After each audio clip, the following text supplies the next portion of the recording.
روښانه لار د قرآن او حدیث په رڼا کې د یوې موضوع روښانه کول او د اورېدونکو پوښتنو ته ځوابونه. د ویلما ځنه سړی ځان منع کي تګ راتګ ورسره نه کوي نو ګناهګار خو پې نه دی. د ګناه په کار کې د چا سره مرسته مه کوئ، نیکۍ کار کې مرسته کوئ. ګاډي کې موس کېږي روان ګاډي کې. طلاق دی که هغه په رښتیاو کې وي او که په ټوکو کې وي. وړاندې کوونکی مفتی عبدالاحد خاکسار. له شنبې تر چهارشنبې د ماسپښین 1 بجه په 103.5 او 95.2 FM څپو. له شمشاد FM روښانه لار. د هجرت او جهادونو مجموعه ده، څه ښکلې مدینه ده، سنگر ده د اسلام. څه ښکلې مدینه ده، سنگر ده د اسلام. چې د هجرت او جهادونو مجموعه ده، څه ښکلې مدینه ده، سنگر ده د اسلام. څه ښکلې مدینه ده، سنگر ده د اسلام. الله ورکړی ډېر عزت ده، څه ښکلې مدینه ده، سنگر. الصلاة والسلام على أفضل الأنبياء والمرسلين وعلى آله وأصحابه أجمعين. أما بعد فقد قال الله تبارك وتعالى في كلامه المجيد والفرقانه الحميد: يا أيها النبي إن الله وملائكته يصلون على النبي يا أيها الذين آمنوا صلوا عليه وسلموا تسليما. اللهم صل وسلم على سيدنا ومولانا محمد وعلى آل سيدنا ومولانا محمد كما صليت على إبراهيم وعلى آل إبراهيم إنك حميد مجيد. د شمشاد رادیو ټولو اوریدونکو د روښانه لار ټولو قدرمنو مینوالو السلام علیکم ورحمت الله وبرکاته. الله دې وکړي چې روغ او جوړ او د ښایسته صحت برخمن اوسئ. دا د یو ځل بیا زه عبدالاحد خاکسار په دې یو ساعته دیني خپرونه کې له تاسو سره ستاسو په چوپړ کې یم. کولی شئ چې د تیر په څیر زموږ سره خپلې اړیکې ټینګې کړئ. هغه ګران اورېدونکي چې غواړي زموږ سره اړیکې ټینګې کړي د هغوی دپاره د اړیکو شمېره 020-80-55-440 بله شمېره 0202-300-500. زموږ نننۍ موضوع د تیر په څیر بیا یو بحث ته ځانګړې شوې ده. غواړو چې په هغې بحث باندې له تاسو سره معلومات د قرآن عظیم الشان او د احادیثو مبارکو د رسول الله صلی الله علیه وسلم نه او د علماء کرامو د اقوالو نه ستاسې په درانه حضور کې تاسو ته وړاندې کو. د رب العالمین جل جلاله نه اولا د خپل ځان دپاره د صحیح وینا او د عمل توفیق غواړم، او تاسو د پاره د صحیح اوریدو او د عمل توفیق د رب العالمین جل جلاله نه غواړم. الله دې د دواړو نصیبه وګرځي. عزتمندو، زمونږ نننی بیان زمونږ د خوږ محبوب آقا نامدار محمد مصطفی صلی الله علیه و آله وسلم مبارک په فضیلت باندې ده. هغه خصوصیت چې رب العالمین جل جلاله ورکړی دی رسول الله صلی الله علیه و آله وسلم ته، په هغې سره بحث کوو او په هغې باندې بیان کوو د خپل علم مطابق. داسې څوک نشي کولی چې د رسول الله صلی الله علیه وسلم مبارک ټول په ټوله صفات بیان کی. د دې وجې نه علماء کرام هغوی په تقاریرو باندې استومانه شو. شاعران د اشعارو په طرز کې په صفت د رسول الله مبارک باندې استومانه شو. مقررین د تقریر په ذریعه باندې د رسول الله صلی الله علیه وسلم مبارک په بیان باندې ستومانه شو. محدثین کرام څوک یې د سینې مبارکې ویښتو باندې باب لګی، څوک یې په اخلاقو باندې باب لګی، او څوک یې عادات مبارک ستایي، څوک یې اعمال مبارک ستایي، مگر چا د محمد رسول الله صلی الله علیه وسلم مبارک صفتونه پورا نکړه.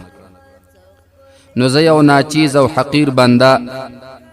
د هغې دواړو جهانونو د سردار محمد مصطفی صلی الله علیه و آله وسلم مبارک صفت بس سرته ورسوم، مگر صرف دومره ده چې د هغې ثواب د پاره چې موږ هم په دغې زمره کې شمار شو، په دغې ډله کې شمار شو، د رسول الله صلی الله علیه وسلم په صفاتو باندې سره خبرې کوو. بعضې خصوصیت رسول الله صلی الله علیه وسلم مبارک لري چې هغه نور انبیاو ته الله تعالی نه دی ورکړی. یو صفت د رسول الله صلی الله علیه وسلم مبارک دا دی چې نورو پیغمبرانو ته الله تعالی په نوم باندې آواز کوي، خو رسول الله صلی الله علیه و آله وسلم مبارک ته په نوم باندې آواز الله نه کوي. د دې اسم صفتونو مونه اخلي، اسم ذات د رسول الله صلی الله علیه وسلم الله ذوالجلال په طور د ندا نه پیش کوي، بلکې د صفت په طور باندې پیش کوي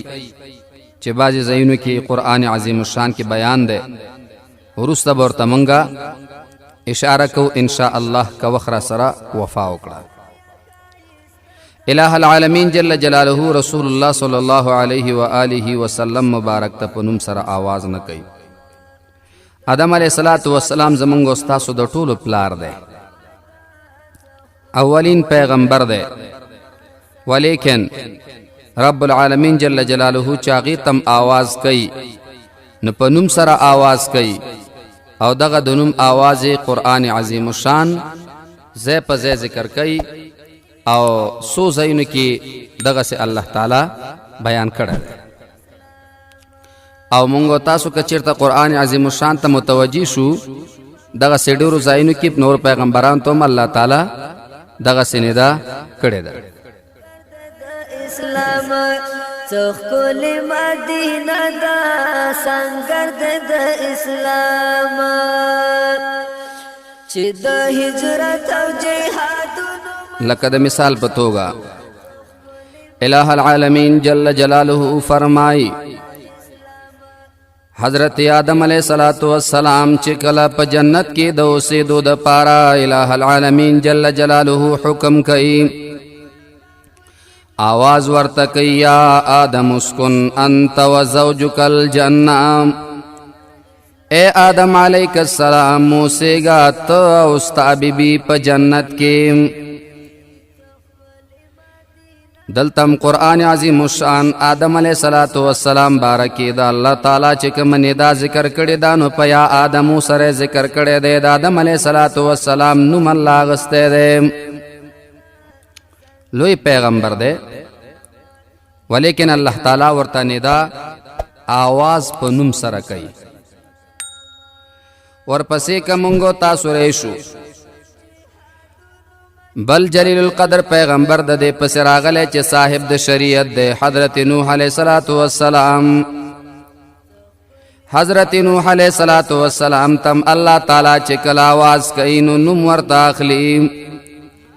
قرآن عظیم الشان مهربانی کوي د رب العالمین جل جلاله قول نقل کوي. رب العالمین جل جلاله هغه واقعه ذکر کوي چې کله حضرت نوح علیہ السلام پسې د قوم بدر د شروع شوی، قوم د پاره د هلاکت دعا خیره حضرت نوح علیہ السلام وکړه، رب العالمین جل جلاله قبول کړله. رب العالمین ورته وایي کشتۍ جوړه کا ځان سره ملګریم کشتۍ ته وخېجوه. حضرت نوح علیہ السلام کشتۍ ته خیجي، بالآخره د ځان سره نور ملګریم خیجي، د ځان سره نور تابعدارانم خیجي. ولیکن د دین بعد چې کله الله تعالی په دوی باندې عذاب وروړي قوم هلاکیږي په ټول سر زمین باندې التا او بجاری دی د الله رب ذوالجلال د طرف نه عذاب شروع دی مگر چې کله هغه وخت راځي د ښکته کېدلو د کشتینا نو رب العالمین جل جلاله فرمایي یا نوح اهبط اے نوح علیہ الصلوۃ والسلام را کوشا دلته نوح علیہ الصلوۃ والسلام ته الله تعالی आवाज کینو په نوم سره ورته आवाज کوي یا نوح اهبط اے نوح علیہ الصلوۃ والسلام کوشا زکه سرزمین باندې چې کم عذاب شروع آغا عذاب سر ته ورسید آغا نافرمان خلق آغوی د مخ د ځمکې نه لرې شول نو نوح علیہ الصلوۃ والسلام ته الله تعالی وې د کشتۍ نه راښکته شه یا نوح اهبط اے نوح علیہ الصلوۃ والسلام کوشا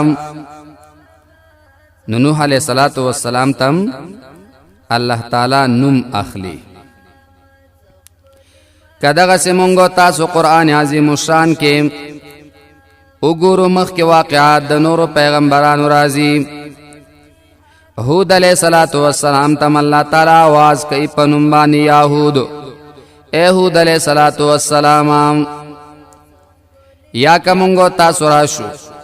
حضرت ابراہیم علیہ الصلوۃ والسلام چې جلیل القدر پیغمبر دی رب العالمین جل جلاله ورته دومره لوی شان ورکړی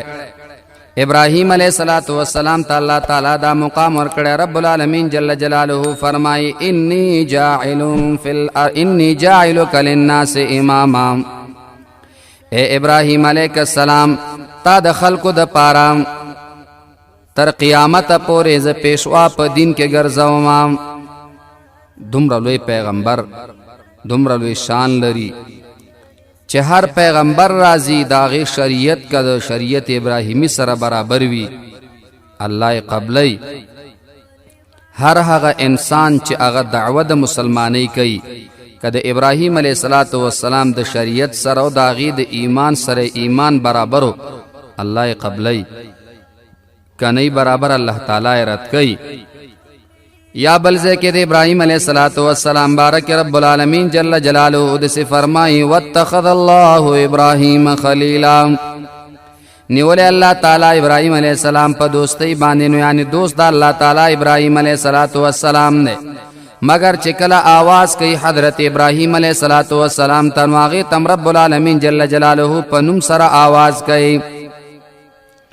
هغه واقعي طرف ته اشاره کوي کما واقعا کې چې ابراهیم علیہ الصلوۃ والسلام ته حکم شوه چې خپل بچي حلال کا اسماعیل علیہ الصلوۃ والسلام اونیو د پاره د حلالولو تنظیم برابرې کله چې دغه چاړه را اخلي هغه د پښتوني باندې کار نه کوي واقعا وګدا ده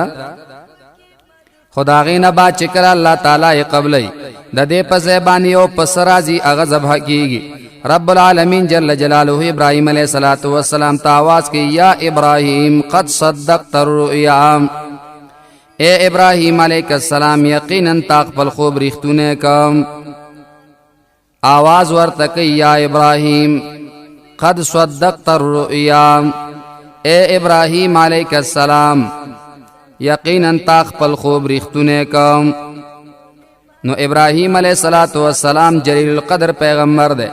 ولیکن چې الله تعالی ورته आवाज کوي نو د आवाज سره ورته خطاب په یا ابراهیم په نوم باندې ورته الله تعالی خطاب کوي نوم ورته اخلي یا ابراهیم قد صدقت الرؤیا اے ابراهیم علیک السلام یقینا تخپل خوب رښتونه کا خاوري تخپل مدینه دا څنګه د اسلام هر یو کافر د دلته خاوري یا کومګو تاسو د قران عظیم شان نور مطالعه وکړو د حضرت شعیب علیہ الصلوۃ والسلام په واقعہ کې شعیب علیہ الصلوۃ والسلام ته رب العالمین جل جلاله نو مخلیا شعیب اے شعیب علیہ السلام یا د سړي پیغمبران جلیل القدر پیغمبران دی ولیکن رب العالمین جل جلاله ورته خطاب په نوم سره کوي یا کم دغه سے حضرت سلیمان علیہ الصلوۃ والسلام ته आवाज کوي پنوم سره ورته आवाज کوي یا کا موسی علیہ الصلوۃ والسلام ته आवाज کوي رب العالمین جل جلاله واقعا ذکر کوي ایا موسی هغه وخت چې مونږه आवाज وکړه ته موسی علیہ الصلوۃ والسلام نوم د موسی علیہ الصلوۃ والسلام الله تعالی اخلي سره د دې چې جلیل القدر پیغمبر دی رب العالمین جل جلاله ورته لوی مرتبه ورکړې ده د په دعا باندې الله تعالی حضرت هارون علیہ الصلوۃ والسلام ته پیغمبري ورکړه رب العالمین جل جلاله هغه واقعا ذکر کوي کله چې د او د فرعون د کسانو د هغه ساحرانو جادوګرانو ترمنځ مقابله راغله څوک دا واقعا دلته ذکر کوي څوک دا واقعا په اول د اوائلو د پیغمبري د حضرت موسی علیہ الصلوۃ والسلام کې چې کله الله تعالی ورته پیغمبري ورکړه څوک هغه وخت کې ذکر کوي بهر حال که هغه واقعا شي او کدا واقعا شي که واقعا د ساحرانو تراش نو ساحرانو په دغه وخت کې حضرت موسی علیہ الصلوۃ والسلام توای تخپل هغه عمل شروع کړه کومه مخکې خپل عمل شروع کو حضرت موسی علیہ الصلوۃ والسلام فرمای مهرباني وکړئ تاسو خپل عمل شروع کړئ ساحرانو چې کله سحر شروع کړ جادوګری شروع کړل د دینه بعد رب العالمین جل جلاله فرمای حضرت موسی علیہ الصلوۃ والسلام باندې ویر راغلم موسی علیہ الصلوۃ والسلام ته الله تعالی له جانب نه وحی راځي ان القی عصاک او غرزوا تخپل امسام کله چې امسا او غرزولا فاذا هي تلقف ما يفكون قرآن فرمای ار اغس چې ور سره په دې میدان دغه کې مقابله کې چې هغه ساحرانو جوړ کړو ټول راغون کړو ختم کړو رب العالمین جل جلاله فرمای د دین بعد حضرت موسی علیہ الصلوۃ والسلام باندې لګوي راغلم زکه چې امسا خونه واجدها وا انسانی فطرت د بازي وخت کې په انسان باندې ویرا راشي رب العالمین جل جلاله فرمای خذ یا موسی خذ لا تخف اے موسی علیہ السلام واخلق پلم ساویری گم انک انت الاعلى امته اوچته په مقابله کې میدان بستا په غټه باندې وی ولې چې ته د الله تعالی برحق پیغمبر نو حضرت موسی علیہ الصلوۃ والسلام لوی پیغمبر دی جلیل القدر پیغمبر دی بنی اسرائیل کې لوی مقام والا پیغمبر حضرت موسی علیہ الصلوۃ والسلام تیر شوی دی ولیکن چې کله الله تعالی ورته आवाज کینو نو ورته اخلي یا موسی اے موسی علیک السلام حضرت داؤد علیہ الصلوۃ والسلام بنی اسرائیل کې لوی پیغمبر تیر شوی د سلیمان علیہ الصلوۃ والسلام پلار دی حضرت داؤد علیہ الصلوۃ والسلام چې کله الله تعالی ورته خطاب کوي ورته وی یا داؤد انا جعلناک خلیفۃ فی الارض اے داؤد علیہ السلام یقینا مونږ ته خلیفہ ګرځولې پزمکا مونږ ته خلافت درکړې یقینا مونږ درته خلافت درکړې په دې ځمکه باندې د پاره چې په منځ د عبادت او بندګانو زما کې په حق باندې فیصله وکړي نو داؤد علیہ الصلوۃ والسلام د لوی مرتبه صاحب الشریعت او صاحب د کتاب ده زبور ورته د الله د جانب راغله مگر چې کله ورته خطاب کیږي نو رب العالمین جل جلاله ورته आवाज کوي یا داؤد انا جعلناک خلیفۃ فی الارض اے داؤد علیہ السلام یقینا تمنګه ګرځولې خلیفہ پزمکه باندې ته پزمکه خلیفہ ګرځیدلې نو معلومیږي د دین دا چې رب العالمین جل جلاله سمره پیغمبرانو ته आवाजونه کړی دي نو اکثر ته پنوم باندې आवाज کړي بلکې ټول ته تقریبا چې پنوم باندې आवाज کړي همدغه سه حضرت عیسیٰ علیہ السلام جلیل القدر پیغمبر دے. رب العالمین جل جلالہ ورتا آواز کی یا عیسیٰ، اے عیسیٰ علیہ السلام. رب العالمین جل جلالہ دے تم پا نم سر آواز کی، بلکہ قرآن عظیم شان کا منگو تاسو گورو زمنگو استاسو خوگ محبوب محمد الرسول اللہ صلی اللہ علیہ وآلہ وسلم چې دا د رب العالمین جل جلالہ د پیغمبرانو د جملے څخه جلیل القدر پیغمبر دی. اللہ تعالی چې دې ته آواز کوي نو دومره ادب او احترام الله تعالی ساتي، دومره عزت الله تعالی کې چې په یا محمد سره ورته آواز نه کوي، بلکہ اسم صفت منور تاخلی یا ایوہ النبیو اے زمان نبی. دا پا مرتبه او پا جلال او پا وقار دا پیغمبر باندې دلیل لے چی رب العالمین جل جلالہ ورطا نم ناخلی دمرا دا با احترام اللہ تعالیٰ کئی پا اللہ باندې دمرا گران دے چی رب العالمین جل جلالہ ورطا آواز پا اسم صفت سر کئی یا ایوہ النبی، او یا کچیرتا بیا آواز ورطا کئی دا یا ایوہ النبی پا زیبان دے ورطا وائی یا ایوہ المدثر، یا ورطا وائی یا ایوہ المزمل، اے کمبل اغسطن کیا، اے صادر اغسطن کیا، قم فانذر وربکا فکبر وثیابکا فتوہر. تا دا رسول اللہ صلی اللہ علیہ وآلہ وسلم مبارک مرتبہ دا. علماء کرام لکھی چکل یو انسان تسوک آواز کے اخپن نم ورطا ناخلی نو دا داغی پادا با احترام باندی دلیل وی. لکا پلار تا بچی پنم باندی آواز نہ کئی ولی دا بے ادبی شمار لیشی، بلکہ دنم پزے باندی ورطا اسم صفت اقلیم ورطوائی پلارا یا ورطوائی لالام یا ورطا بلبل لفظ دغا سے. دا خو پخپل زیبان دی پرید مشرورور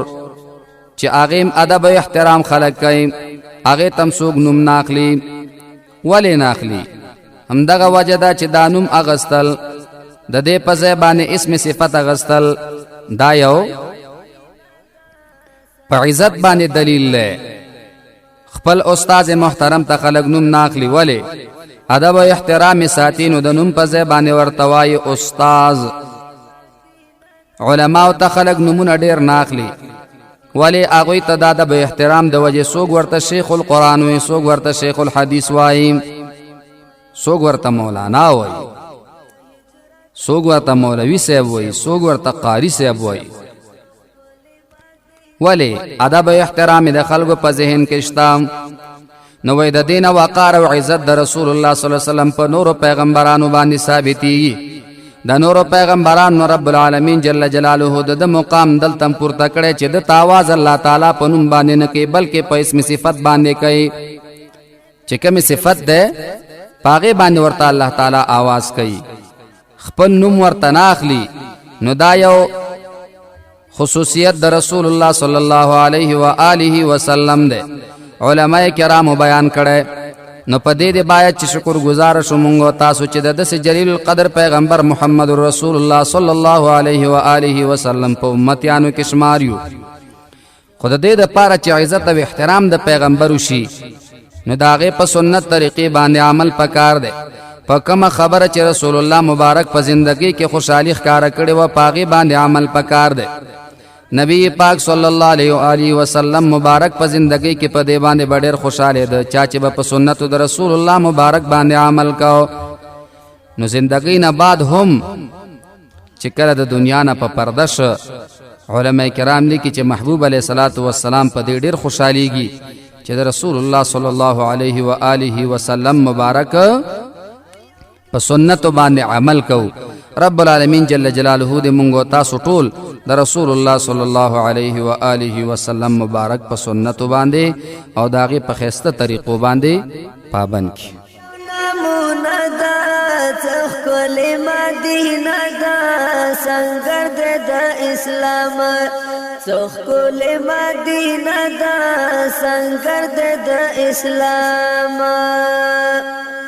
چې د هجرت او جهادونو مجموعه دا څوخ کول مدینه دا څنګه د اسلام څوخ کول مدینه دا څنګه د امینه خور کې لکارتنو نو موږ سره اړیکه نیولې و پښتنه دا و چې میګتانه مونږ را وتلې دي اور چې بالو نو پکې غورځيږي خپل غورځيږي ګناه خو بنئ امینه خور کې اغا داسې مخلوق دی چې پويږي نه تاسو کوخه ته دې خبرې کوي چې اور ته لره وساتئ خو بیا هم کچیرتا بلا اختیار غورځيږي نو بیا تاسو ګناهګار نه یئ پدې کې بیا تاسو ګناه نشته خو کوشش کوئ چې اور سره خوا کې بل نه کوي لګوړو ورته واچوي هغه به واخلي او لاړ بشي په خپل مخ او کچیرته نه نو کوم ځای کې چې سوره ده یو آیت اولی کې د قران شریف یا ایها النمل ادخلوا مساکنکم لا يحتمنکم سلیمان وجنوده وهم لا يشعرون په سوره نمل کې دا آیت ته دا اولی کو مغلطا کاغذ دی میګتانو په سوري کې دا هغه تخپل راضي به ته نه است که سمځه کې کېدم د سی بیا پرنه د قران آیت ته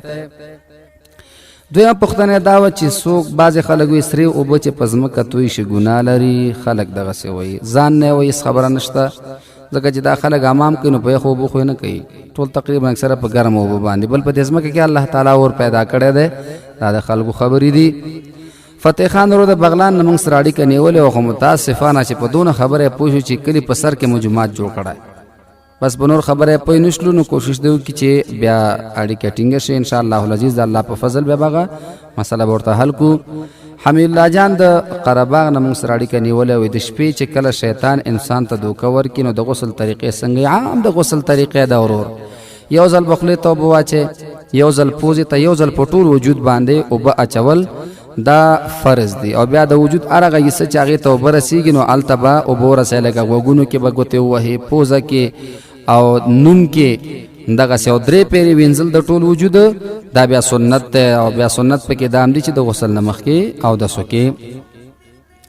دوی موي سبق مې نه یادېږي سو کم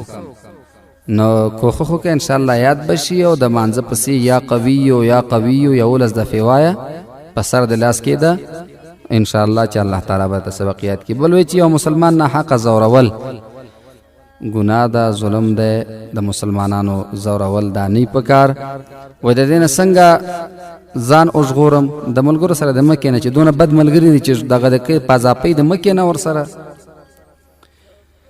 احسان الله جان ورور د کابل نه موږ سره اړیکه نیولې چې په داسه کې هر اندام چې وینځ کومه دعاګانې ویل شوې دي نو هغه کې مختلفه دعاګانې د خاصانه پکې چې کوم علماء ذکر کړی دي نو هغه د لاس د مخ پنځول کې اشهد ان لا اله الا الله واشهد ان محمدن عبده ورسوله دا د رسول منزل کې سوره قدر یاد کړی دی او په خو منزل کې بیا دا دعا ذکر کړی چې ثبت قدمي علی صراط مستقیم نو خدا د سیده چې سنت مؤکداتو کې نه دي او کدی ویل ډیره خده کدی نو ویلې بس طهارت صفائی شرط پزړه کې ولره او دست کیږي الله تعالی به د فضیلت در کې مخ کې د کې ناسو د دس نه بسم الله وایا دویم پښتنه دا و چې معذرت وخت کې د اذان جواب ورکول نشته هغه وخت کې جواب دغه هغه وخت کې ته پخپل کته جواب ورکې فرښتې لیکن هغه وخت کې ستانه فرښتې جدا شي انسان چې کله به حجاب شي دغه وخت کې فرښتې به لیکل نه کوي د دې وجنه علماوی چې کله استنجا ته کینی که مخ کې بسم الله ویل سید او چې کله بیا د اندام حصہ معلومه شول به بسم الله نه وای عائشه خور کې د بلخ نه منګ سره اړیکه نیولې او چې یو جلې وی دا یو الګ خوخي پلار بل چاته ور کې بیا دغه جلې کول شي چې مخکینی الګ سره او تختی هارن کې د نکام تړلې شوې ده نه دغه تړل د نکاح اوس دې کې خبره د کچیرته د جنۍ پیغلوي نو باید چې پلار د نه پښتنه وکي او کچیرته د په صغارت کې ور کړې بیا خو نکاح شوې ده خود تیخت مسله دا خو اسم ظلم ده نه ده پکار داسې حالاتو کې ځکه چې ژوند سده چې بیا د حیا او د عزت تیرول پکاري تیخت د چا سره مکوي ځکه چې دا ژوند ده بیا د مور او پلار په سر باندې دغه ټول پیټي وي بچي په سر باندې پیټي وي بیا څو وخت پر خاوند مر سره خيغه نه بعد بیا غو سر لانجي شروع کی پوښ سوګي پښتنه نه کوي نو د دې وجه نه بعضې خبرې داسې وي چې په هغې باندې کنټرول پکاري. مروا خور کې د لغمان نه موږ سره اړیکه نیولې وه. پوښتنې ډېرې وې خو متاسفانه چې د هغې اړیکې کې ستونزه وه، خو څو پوښتنې موږ ترېنه په سختۍ راواخیستل. الله دې وکړي چې همدغسې وي. اوله پوښتنه دا وه چې بعضې خلک وایي بازي کولو سره د خلکو نه ایمان ځي څلوېښت ورځې. دروغ وایي، دا ګناه ده. ایمان په دې څیز باندې نه ځي. هغه د زنا باره کې نبي علیه السلام ویلي دي او د غلا باره کې ویلي دي، نو دا خو ګناه ده. مګر دا خبره دی د ځانه کوي، خو ګناه ده چې بې ځایه یو که زنانو خپل محفل کې وشي پټ ځای وي، آواز پکې پورته نه وي، شړنګاني پکې نه وي، نو بیا خیر دی. دویم وایي چې انځورونه جوړول په دې باندې سړی ګناهګاري که نه شوقي چې جوړوي. نو شوقي ولې انځور جوړوي؟ که دغه انځور د ذي روح وي، روحداره وي، خو نه دی په کار. او که د ونو بوټو او د غرونو وي نو بیا پکې ګناه نشته. درېمه پوښتنه دا وه چې وتر کې دعای قنوت رانه پاتې شو، زه رکوع ته لاړم، بېرته پاڅېدلم، بیا مې دعای قنوت وویلې او بیا سجده سهوه. صحیح د سجده سهوه دې وکړه، خو چې کله رکوع ته لاړې مه پورته کېږه. بیا سجده سهوه چې وکړې بس بیا پوره کېږي. نبیله خور کې د قرهباغ نه اړیکه نیولې وایي چې مانځه کې سسته یم، څه وکړم؟ استغفر الله ډېر وایه، الله تعالی به دې ورسره محبت پیدا کړي. بل وایي سبق ویلو ته مور مې نه پرېږدي، حالانکه زه پرده کې ځم، زه ګناهګار یم که مور مې؟ مور دې ګناهګاره ده، باید چې د علم دین در باندې وکړي. وایي پلار ته مې دعا وښیه چې بدعملۍ نه خلاص شي. وایي بد عمله دی، نو هغه دې استغفر الله دې ډېر وي، الله تعالی به هغې ته هدایت وکړي. بل وایي چې ورور مې پلار ته کنځلې وکړلې، په غوسه کې ورته ویل چې بدعملي مه کوه، بیا ورته کنځلې وکړې، بدې کړي چې کنځلې کړي، ځکه چې دا ګناه ده. پلار ته داسې خبرې کول د هغه خپل ځان ته زیاتی ده. هغه چې بدعملي کړي ته ورته خفه کېږي، نو ورور چې د کنځلې وکړي دې ته هم خفه شئ، ځکه دا هم ښه عمل نه دی.